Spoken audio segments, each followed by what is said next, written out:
And we're back. This is Seeking Wisdom, where we're going to talk to a special guest that we have today. Dena Upton, our Chief People Officer, is here to talk about the big news that Drift is going digital first. How you doing, Dena? I'm good. I'm excited to be here with you, DC. I know I wore my special whites for today. Look, Oh, Drift white. I don't nice. know if you can see it. I can see him. White sweatshirt. So if you can't see, if you're listening to this podcast, go to our YouTube channel and you can see the white on white, the creamsicle. I love it. Creamsicle. Classy. Nice. So I'm going to give a little background on this episode. So when we founded Drift 6 years ago, we made it very clear that we value this in-office experience. And that stayed that way for 5.5 years until the pandemic hit about 10, 11 months ago now. And I believe that in-office culture created this environment that helped us achieve hypergrowth and become the company that we are today. But one thing that I kept telling the team when we went into this from the very beginning that we weren't going to go back to the way the world was before, that we had gone through what I believed was this one-way door, and we couldn't go back to how it was before. And that was hard to talk about, as we have for months now. But I wanted everyone to be in the mindset that we couldn't go back. What did you think when all that was going on back in March, Dena? I think you were ready to go on a sailboat and sail around the world. I was coming back from San Francisco, meeting in San Francisco. It was the end of February, and San Francisco is a little bit further along, like 2 weeks along from what was happening. So, everyone in masks, restrictions on offices. So. I think when you told the office we were staying home, I thought this was maybe a 2-month or 3-month thing. Oh, we're going to see everybody again. But here we are, almost a year later, and we're still in this virtual world. How do you think your own thinking and your own feelings, your emotions have gone? Like, what have been the waves that you've gone through from the beginning to now, which is like probably 10 or 11 months later? Yeah, I think, well, it's had to it has turned my my hypothesis or my understanding of things kind of on its head. I always thought, okay, you can't hire somebody virtually, but just doing Zoom calls. You got to meet them. You have to interact with them. I thought I'm not going to be able to connect as well with new hires or the team in the same way, but that we've been able to do it effectively for 3/4 of a year. We've hired new leaders. We haven't met them in person. You can still get that connection if you do it in the right way, virtually. How many people do you think we've hired during this time since March of last year? 130, I think. Isn't that crazy? Yeah, That many people remote. I know, that have never stepped foot in our offices, which we have always thought was sort of the epicenter of our culture. I think we've also, the rituals that you and Elias put in place, we're realizing the value in the importance of putting our arms around the team twice a week. Those rituals were really important, but we've just doubled down on them now. And because when you start to live in this virtual world, you end up just connecting with the 5 or 6 people that you're working really closely with on a project. And I think Monday Metrics, Friday Show and Tell has allowed the whole team to get together. So you have some sense of normal in the chaotic world that we're living in right now. And your own background. So before coming to Drift, you were at LogMeIn and various other companies. Before that, have you ever been in a remote only environment? No, it's always been, flexibility. My past companies, LogMeIn, we sold virtual Remote? software. Yeah. So if we didn't eat our own dog food, then we couldn't really sell it. So, but it's always been hybrid. It's been hybrid models, and I think that's one of the interesting things. I'd love to understand what was going on in your head when you said, okay, we're not. You can go 100% virtual. You can go what we're doing, and then you can do this hybrid. Just go back to the way that we were before with a little bit of flexibility. But you didn't want to do that. Why? No. That's probably one of the more things that we get asked about when it comes to the digital first kind of announcement that we did, which is like you said, there's an option to go back fully in office, which is not an option today, but you could imagine maybe that would be true in the future. The other option is to go fully remote, and then there's this middle option in the middle that is, some combination of, remote and in-person office. And I will say that just a general, way that I try to think about things is like to always pick an edge, like to, and in this case, the edge would be office or remote, and try not to like compromise and be in the middle, because you usually don't get anything, or you don't actually produce anything remarkable when you're in the middle, when you try to compromise and blend the two. So that's just like a background kind of like framework, that how I always think. But then when it comes to this decision, I'd go back in the past and just say, and I know things can be different each time, but I had a hybrid company at one point. I had a fully remote company that I worked with. This is the first place that I worked with Elias, my co-founder, and it was fully remote. And then it over time became hybrid as we had more and more of the concentration of the company in Boston. And so we got an office here, and then we had the other less than half of the team in San Francisco, but they were fully remote. And we had, a couple of people throughout the country, throughout the world. And what we saw there was that it was almost impossible, and the tools have progressed since then, but like it was almost impossible to not make the people who were not in the quote unquote HQ, which in this case was Boston, because that's where the most people were, to feel left out, to feel out of the conversation. And the conversations that they were often referencing weren't conversations that weren't like, strategic conversations, or like, the company meetings or things like that. They were just like the water cooler, the relationship building, the shorthand that develops, when you're with someone in person all the time, like all those things they were missing. They always felt left out. And so I think about that experience. I think I don't want to recreate that if possible again, because one of the founding reasons that we started Drift was that we want, and it is has been one of our goals, has been to build this new face of corporate America, right? When we think about diversity and equity.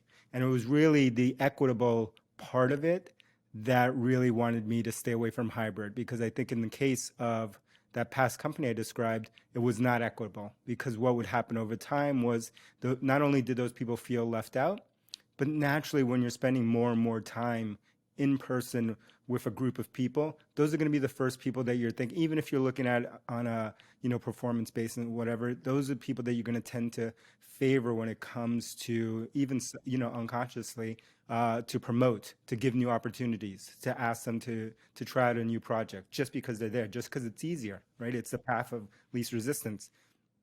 And the important thing, this is a long answer to your question, but the important thing to me for Drift is really, to create this role model of an equitable company where everywhere it is a level playing field. And I thought a hybrid approach would not create a level playing field. And in a lot of ways, I think, diversity, we talk about diversity a lot at Drift and outside of Drift and in the world, but diversity isn't the goal for me. Like that is like one step.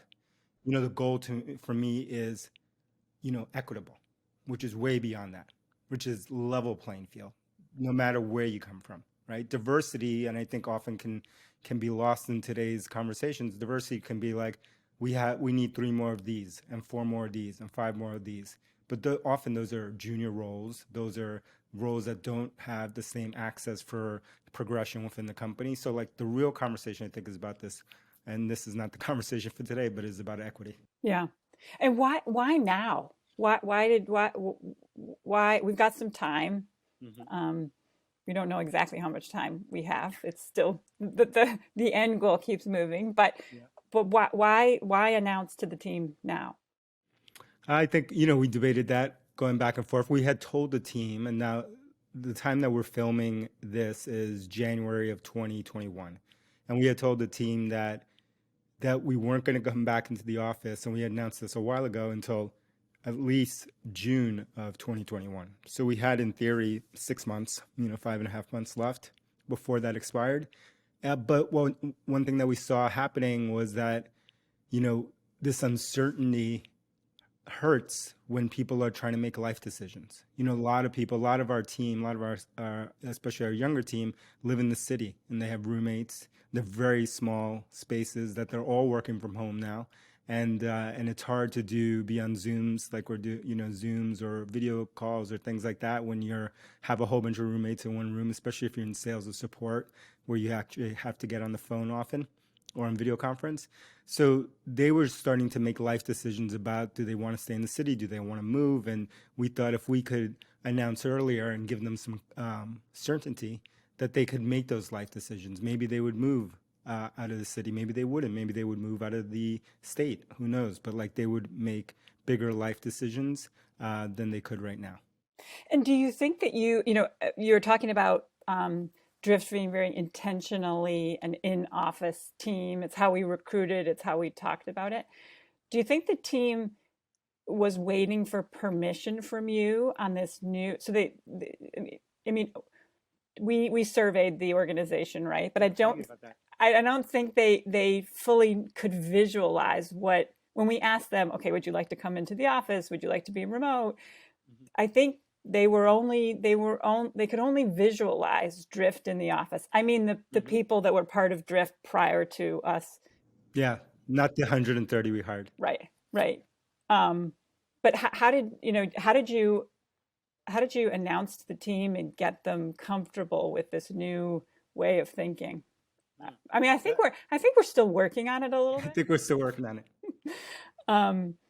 But yeah, I mean, I will say that I try to have this continuous conversation for the majority of the time that we've been in this lockdown, to say that, that we weren't going to go back. This idea of the one-way door, the two-way door, the one-way door meaning that if you go through it, you can never go back to the way it was before. It only works in one way. The two-way means that it's an easy decision. You can go in and out, and it's not a problem. But so we had gone through a one-way door. But I think no matter how much you say that, it's hard to reset people's thinking.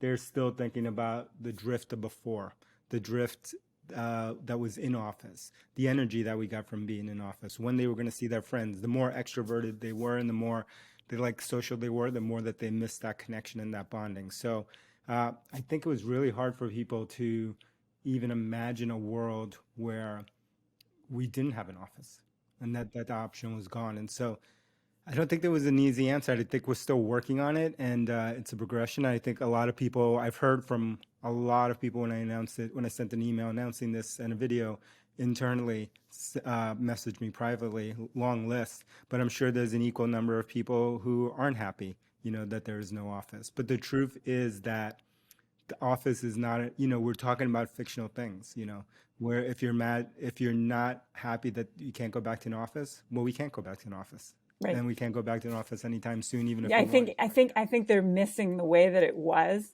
the way the world was, not necessarily what it's going to become. And so I think there's a little bit of a loss of that, whereas you and I have been able to digest it because we've been talking about it for a while. I think others there's a bit of mourning. I think there's a little bit of mourning, but there's definitely mourning. And it was funny. I think even from our leaders, we had a lot of questions when we were announcing this about, well, how are we going to do onboarding? How are we going to hire? Well, we've been doing it. Energy. And I think you said your reply was like, we've been doing it for 10, 11 months. We did it for 130 people so far. But in their mind, it was like a temporary thing. They didn't think we were actually doing those things. And the truth was that we were successfully onboarding and bringing on new teammates every single day, every week since this started. And some very, very senior, the most senior hires that we've made as a company. Right.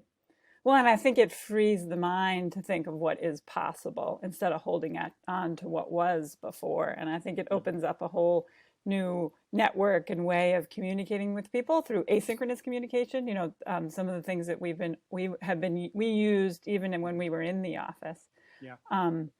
So I think it's a progression. Even like I was talking to Maria, who's our chief of staff, and about some announcement things and some stuff inside company meetings and kickoffs and stuff like that. And one thing for her and Lacey, who's our head of PR, that I talk about is like, to try to reframe their thinking because they are both social, they miss the office, they want like this energy. And each time that they think about doing something uh, like an internal kind of company thing, they want it to be live. They're like, let's have a live this and a live that and a live that. And my push is like, we got to think more about like asynchronous now because we now have, and because of this going digital first, people are moving to more locations. We're more across more time zones. We have people in Australia, we have people in the UK, we have people all over the place. We no longer can think about Drift as this Boston thing of like, let's get everyone live. And it's like, no, we now have to think and lean into some of the tools that you were talking about. And luckily we created one of them, Drift Video, which we use extensively to communicate asynchronously when you have people all different time zones, but also people who are juggling because of this digital first reality, kids at home, taking care of people, schedules conflicting with roommates, all sorts of things that people are dealing with now. We have to take into account in the way that we communicate. And what about, talk to me a little bit about outcome-based thinking. I think this coincides with focus on outcomes, not face time, not desk time. Yeah. We're doubling down a little bit on that. Yeah, I mean, it's funny how things converge over time. It's kind of been a progression in our stages as we grow that, moving from a place where we were all in one office and it was really important where that everyone was there so that we could, have shorthand and we could osmosis could happen and we didn't have to have everything formalized from a training and onboarding standpoint. So we just learned and worked. And so FaceTime was important. And, as we've grown and as we've now covered more places throughout the world in terms of where people live who work at the company, now we're starting to think and we become more mature, more measurable, things are more measurable. And now we can think in terms of, okay, now let's measure people on output or, their outcomes versus, if we see them, if we don't. And so like that takes time. That took us years. And that also takes a maturity that has to be there from a leadership standpoint to be able to coach people through that, especially because we hire a lot of, people straight out of school and so, into some of our roles. There's a lot of, coaching that, that needs to happen. And what about, people have asked, okay, does this mean you're going to lessen your real estate footprint because you're going digital first? Yeah, the reality is that we're not, at least in the short term. We still have all of our leases and we will keep those offices as something that we're calling conversation spaces. So a place not to work from, but a place to collaborate from. So with teammates, with customers, with people in the community, to bring people together with the purpose of collaboration. Very different than bringing people together to work from the office. Yeah, and I think it just makes that interaction just much more intentional. Yeah. So when they know, I know I'm meeting with the customer, I know I'm meeting with the teammate, I'm working on something together. Solo work will still be done at home. What are you worried most about with this switch? Well, for us on the recruiting team, I mean, we have a ton of positions to hire, and this helps us. It helps us to get to talent that would have normally not seen us, so diverse talent.